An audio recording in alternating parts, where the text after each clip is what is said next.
Welcome to our power supply showdown. Today, we are diving into a detailed comparison between the Segotep 750W power supply and the MSI MAG A750GL. Both of these power supplies are designed for gamers and PC enthusiasts, boasting impressive specifications and features. We'll explore their performance, efficiency, and value to help you decide which one is the better choice for your next build.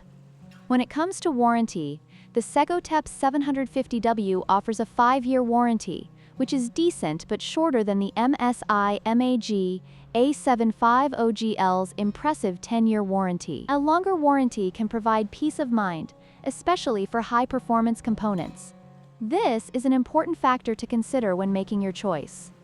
In terms of pricing, the Segotep 750W is priced at $83, making it a more budget-friendly option compared to the MSI MAG A750GL, which retails for $99. If you're looking for a cost-effective solution without sacrificing quality, the Segotep might be the way to go.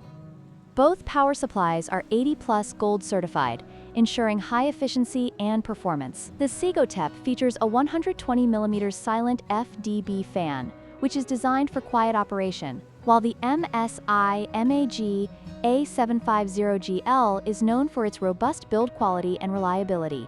Performance is crucial for gamers, and both units deliver, but the choice may come down to brand reputation and specific needs. In conclusion, both the Segotep 750W and MSI MAG A750GL are excellent power supplies for gaming PCs. The Segotep offers a competitive price and strong features, while the MSI provides a longer warranty and solid build quality. Your choice will depend on your budget and what you value most in a power supply. Don't forget to like, share, and subscribe for more comparisons.